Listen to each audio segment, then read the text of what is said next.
VenomousStare back with another StarCraft 2 2v2 commentary. This time on the red team we have Juice and a guy named Martain playing Zerg and Protoss. I'm just going to call this guy Martin. And on the bottom left side of the map we have Out Now Savagewood, that's me, and his ally Draco, as well as this lurking, smiling weirdo that happens anytime you watch a StarCraft replay and rewind. The clan logos glitch out, and this has been a bug for about 2 years. It still has not been fixed. Very annoying. This was a 2v2 game that I played a few days ago and was pretty fun, so I changed the name of the replay, and I found it when I was looking through my replays, and I'm going to cast it. I'm also going to be casting some pro matches coming up from the Home Story Cup, so that should be something to look forward to. Make sure you subscribe so you don't miss those. We can see Draco, which is a pretty common ID, is going for a second Rax in his wall in. I actually think that this is a really bad play, because with a third Rax being thrown down in a gas, this is very obviously 3 Rax Reaper. Now let me say why it's a bad play, as we see Savagewood has walled himself in and has an expansion on the low ground. Whenever your opponent probe scouts you, or drone scouts you, or SCV scouts you in 2v2, which is very common, you want to be walled in with the barracks and 2 depots as Terran. In the early game you want to be hiding as much information as possible. This is even more important in 2v2 when your range of strategies can vary much more. So this isn't 2010, opening up with 2 barracks to put pressure on is not common. So when this probe is going to run up and scout the ramp, the 2 barracks are going to be a dead giveaway on what the build is. And this is bad, because, I mean, regardless of whether or not he scouts it, actually, as you see Savagewood is getting a bunker up here, the fact that he puts the second barracks at his ramp is a dead giveaway that it's aggression. You just want to make an early depot here and hide the barracks, because honestly, you could just have a barracks wall in and then a CC up here, or a factory with a reactor coming. But it's going to be 3 Rax Reaper, which is a build that I see bad players do most commonly in the 2v2 ladder. If there's a bad player and he's trying to steal wins, it's going to be this or Cannon Rush most likely, or some sort of terrible Ling Flood. But I think out of those 3 options, 3 Rax is the most powerful and most popular.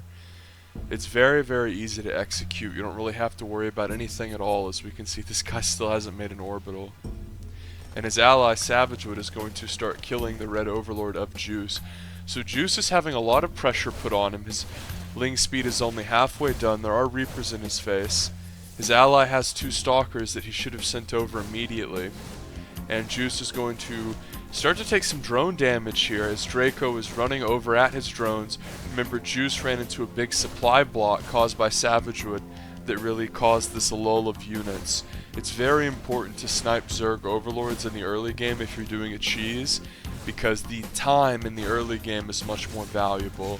For instance, if you're doing a 2 Rax versus Zerg, if you can pick off one of their Overlords, a lot of times that just prevents them from having any shot of holding their initial hatchery. 3 more Reapers come up here for the blue Terran Draco. Back in Camp Savagewood, it looks as though with some extra add-on action, he's going into Mech here. Speed is done for the Zerg player Juice, so you always have to be careful once speed finishes, and the Stalkers run over for Martin, who has gone for a Twilight Council, and since he's not researching anything, I would expect for a DT Shrine to come down pretty soon. And if we go to income here, 14 workers for the red Zerg Juice. He has taken quite a bit of damage from that early game harassment, and it looks like Draco's not done, despite the fact that we can see he hasn't been making SCVs the whole time, so he has not even really incurred that much of a lead. He's going to try to run up and kill some of Martin's probes. He's going to succeed a little. He needs to be throwing grenades out constantly to try to keep the red team at bay, or he's just going to get surrounded, and it looks like that's what's going to happen. And he gets surrounded in the worst possible way, doesn't ever throw a grenade out, but he does hurt both players a little bit. Blink has been started for Martin. Now, one thing that's worth noting is we see Savagewood making more add-ons for factories. He's going into Mech here as an armory goes down. A couple turrets are already down. You always want to mix in early turrets versus Protoss, especially in 2v2 for DTs or Oracles. Martin finally starts his DT shrine and 2 more gates. Blink is about a quarter of the way done. Juice is trying to recover by pumping drones. He's making a spore in his main.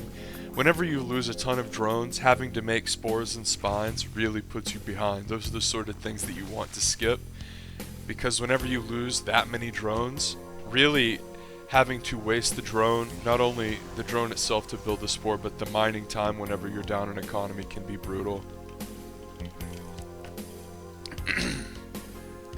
Third base on this map is very hard to take. It's a very attacker-friendly third. The best thing to do if you're Terran is make a CC in your main and float it down and make it a PF. I know most Terrans love to do 3CC because 3CC Mule with all orbital, obviously because of how strong it is with the extreme influx of money. But certain 2v2 maps, the third base is very exposed, and this is one of them. You really need a PF here, and you really need to try to control the tower. Proxy pylon is set up here for Martin, and his Dark Shrine just now finishes, so he'll probably warp in the DTs. There he goes. Now Savagewood does have a nice little bunker out here, as well as a tank and a mine, and Draco does have a tank as well. It's really, really dumb to put your tanks up here because it covers pretty much nothing. So you always want to have both of your things as far as units go, whether they be tanks or marines or whatever. You want to have them rallied out to your natural ramp right here where we see the tank. And Savagewood is going to see the units silently try to streak by, but he's going to throw a scan down and pick off one. Thankfully, Savagewood was deciding to get a Raven before that even started, and he does have a turret in each base. He wants to scan so he can see the DTs on the top side. The DTs start to swipe away, but Draco swings back southbound to help Savagewood, and this DT has gotten a few kills. It's going for the turret. Savagewood will repair in the meantime, though, as he did lose a little bit of time complimenting his ally. Widow Mine fails to go off, and another scan is going to have to be burned. Whenever it comes to these situations and a DT possibly getting away, you always just, like, obviously this turret probably ranges out to here. You always want to burn the scan and just get the DT. You don't want to get in a situation where you're being really frugal with your scans and you let a DT get a bunch of unnecessary damage. Notice that Draco here isn't really diligently pumping SCVs as he should be. And that was one thing I was going to talk about earlier. When you do a cheese, it's not always to just straight up win the game, as we see a double drop coming in here for Draco. And what I mean by that is, 3x Reaper builds, you're usually not going to flat out kill someone in a 2v2. You probably will kill a lot of workers if it's successful, like we saw. But you incurring an advantage as Savagewood starts to build his PF third is contingent upon you building workers of your own at home. So whenever your cheese ends, you're actually ahead of the other player. If you cut workers and only have 17 measly workers, and the other player's on 2 bases and you do some damage, well, who gives a shit? You're not even really that ahead at that point, you know, because you both have like 18 workers, but they're on 2 base. So this siege tank is positioned pretty poorly. Whenever you do drop play like this with the tank, you want to always position the tank sort of way back in an annoying spot that's hard to reach. As it stands, having all this stuff drop directly in the mineral line made it really easy to clean up. But the Protoss was knocked down in workers, and this is what I'm talking about. Draco is still behind in workers, and look at this. He still has next to nothing out here. And does he have the money? Of course he has the money. It's you know, 50 for each SCV. Meanwhile, Savagewood is landing mules, and he's producing SCVs 3 at a time. And the income really does tell a big story here, folks.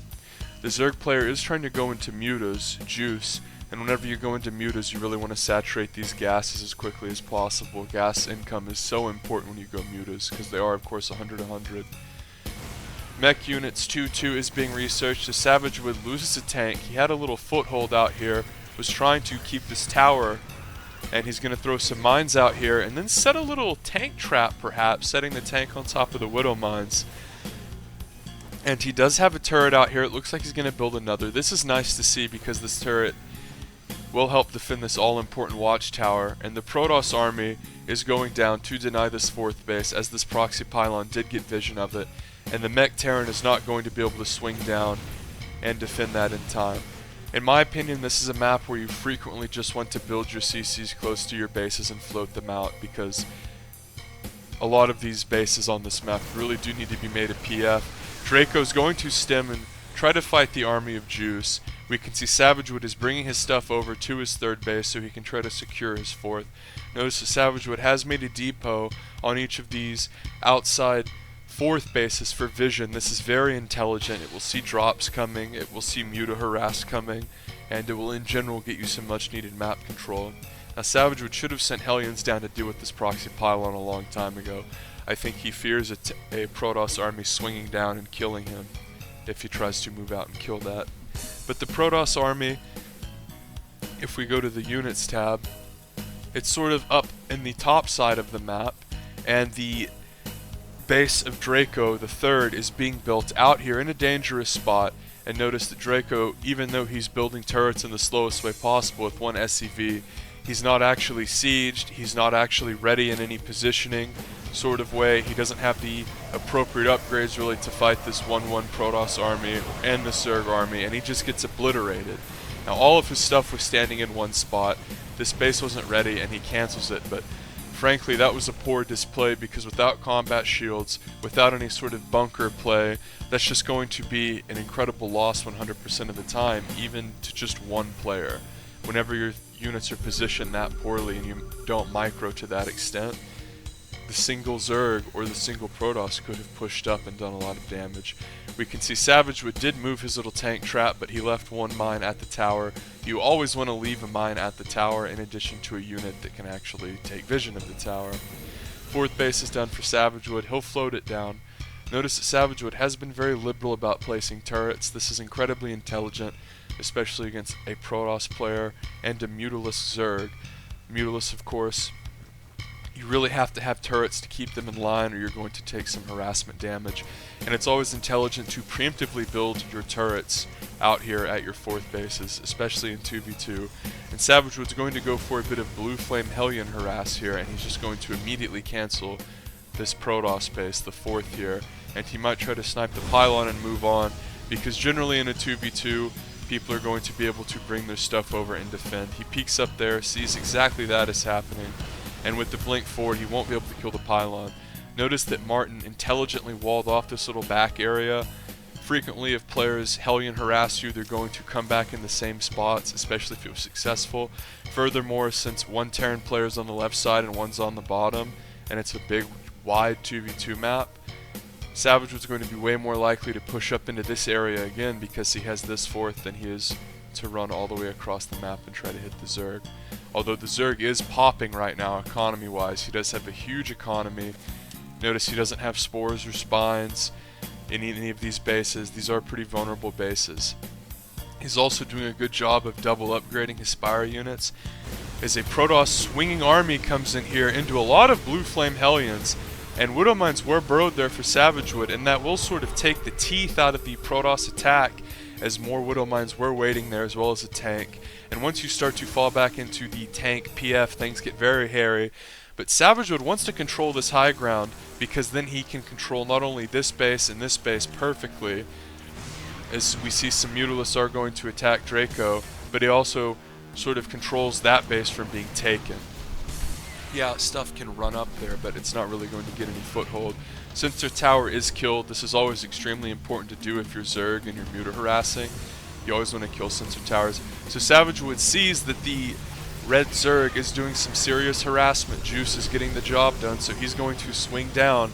And this is one very important thing to do in 2v2. If your opponent's being harassed and you can't really help them, as Savagewood uses his anti-armor missile on an OBS that runs over his army and makes the armor missile friendly fire, then he fires another one, and Draco, Savagewood's ally, is actually going to GG, as even though he was making Thors, he didn't have nearly enough Marines or anything with any significant splash to defend.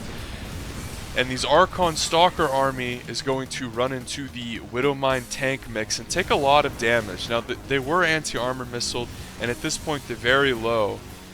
And I think Martin kind of realizes how low he is, but meanwhile, the Thors do get out for Savagewood, as earlier I did say these were Martin's Thors. They weren't, they were Savagewood's.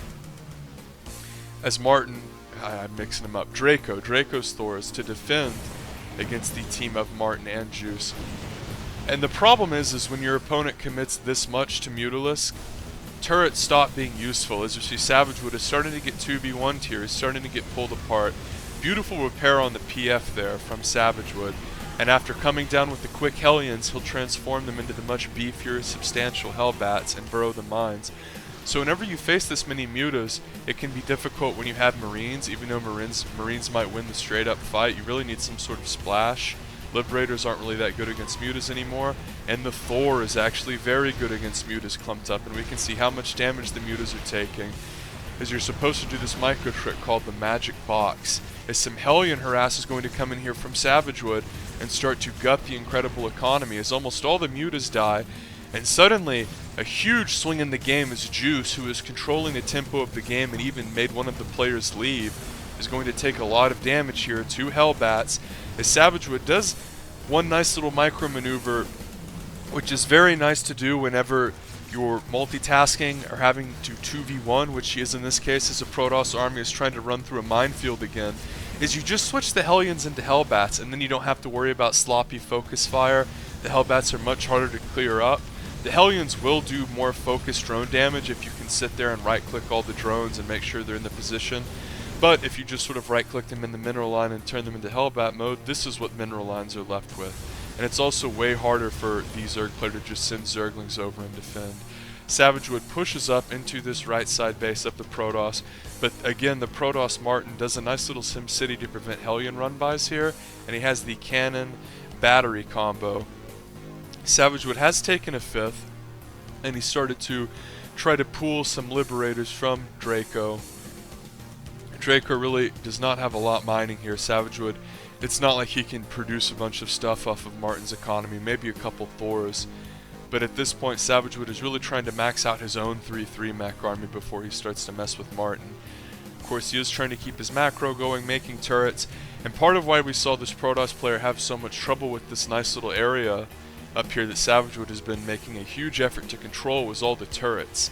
Savage Wood was making turrets all over the place, which makes it very easy to lose observers. It looks like Martin is going to venture onto the old 3rd base of Draco and try to do some harassment, but there is no base there, so he will retreat. Remember, this Protoss player attacked down here multiple times and took a lot of losses and failed multiple times. Juice really needs to work on his creep spread, and the one thing about less experienced Zergs is if you take a lot of damage in the early game, one thing that can be neglected is your creep spread and your creep queens.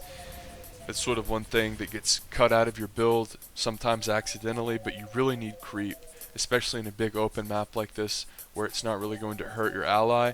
And more importantly, when you go Mutaling Baneling, this is a very mobile strategy that depends a lot on map control and being able to swarm and surprise your opponent. So whenever you go Mutaling Baneling, it's not very good if you don't have good creep spread, as we see mass Widow Mines get burrowed here, and only a few of them go off. As Savage Wood has a very scary Terran army. Remember, 3-3 Thors pack a punch, and it's so hard to engage into all these upgraded mines. He even pulled a few SCVs to repair, which is brilliant. He just has them on auto repair. And this is what I mean, is when you have this many mines, even range units are going to have a tough time, because even a Stalker can't sit there and just attack them out of range because of all these Thors. These Thors just shred armored units. And the red player Martin is pinging very anxiously, saying, look dude, I don't have a lot of money here, I'm taking a ton of damage, I can't deal with these Thors. And the guy going Mutaling Baneling is saying to himself, well, even though I double upgraded, how am I supposed to deal with these Thors? We have the very rare 3-3 air upgrades coming for the Zerg. Thors are very good whenever they have an upgrade advantage, like if these were 3-3 Thors versus your standard, 1-0 Mutalisk, it would just be filthy. But because the Zerg player does have 2-2, it won't just be everything getting one shot by one volley. And again, mines are very difficult to engage into with Mutaling Baneling. The splash gets absolutely filthy. And the Zerg player, it looks like he's just going to say screw it and counterattack, as he just now really got his drone saturation back up. 2 Thors are going to get caught out, but Savage Wood focus fires onto the Mutas.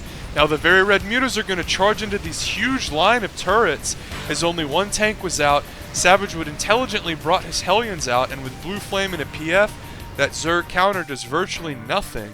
And the Protoss, remember, is still on the back foot. He's going to walk into the left and over mines, as Savage Wood never took those mines away. And some attempted harassment here from Martian He wanted to go try to clean up this turret, as Savage Wood is just continuing to expand upon the right side of the map. Beautiful stuff. You can transfer these SCVs once the CC lands.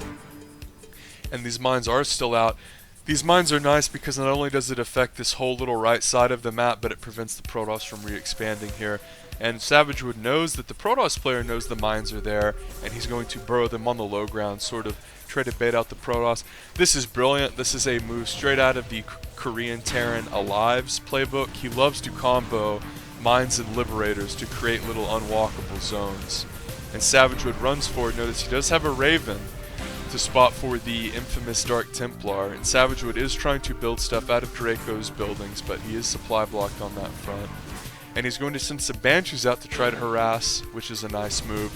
But the main story is this Thor contingency pushing forward. It has some Raven, Hellbat, Widowmine support, as well as a Liberator. I mean, this is just so hard to deal with, and Martian can't do it, even though he has 2 Robos. He's been harassed pretty severely, and he's lost a lot of big armies trying to do harassment of his own, as Savage Wood, using Draco's old starports, gets a couple Banshees going on those outside bases. Harassing residual outside Zerg bases with Banshees in the late game is so valuable, as we see a huge friendly fire from the anti-armor missile come down there, as it absolutely hits as many Thors as it possibly could have. Mutas do clean up the Banshees, but the Mutas of course had to walk out of position. Savage Wood needs to keep pressing forward, but he knows he's about to be flanked. The mines aren't really in a good position. They should have been more central here. They're going to move up, and the debuff Thors just get absolutely eviscerated. Thankfully, some of the mines come forward. Half the Ultras die, and Savage Wood will retreat to the mines, as well as his reinforcements. And the Ultras are upgraded pretty well here. They're about to be max upgrades, but they just get eviscerated. And another Banshee is sort of sitting out here in the space that covers the reinforcement path, and you love that as the Widow Mines clean up a lot of the Lings.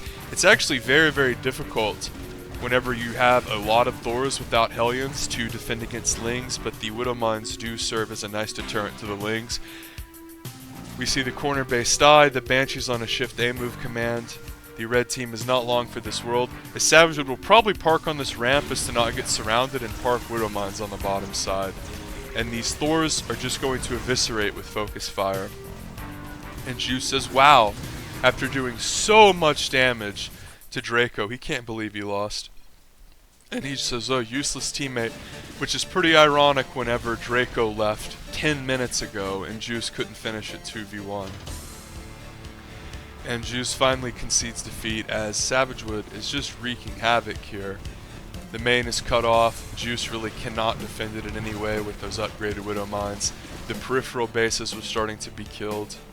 And the turning point of that game really was whenever Savage Wood sent in all the Hellions and crippled the Zerg's economy after he lost all of his Mutas. That was just a huge switch in the tempo of the game. And we see Savage Wood did do a pretty good job transferring SCVs. This was a little sloppy. Obviously this should have been a PF, and all the about 20 of these should have been moved down. And he probably should have even taken this space, but at this point in the game it's pretty much over. And it was nice to see that he even moved this down at the end and started to use some of Draco's old stuff. If you're in a long game, the chances are Zerg will try to sneak corner bases on you as he rapidly expands. I'm telling you guys, a couple Banshees in the late game, especially if you haven't showed Banshees throughout the whole game and he hasn't already made a bunch of spores, brutal to deal with. As a Zerg in scrappy games where he's trying to win desperately and he's running low on money isn't gonna like blind spore every base if he's playing against 2 Terrans, neither of which have done extensive Banshee or like Ghost Harass. Anyway, sub for more.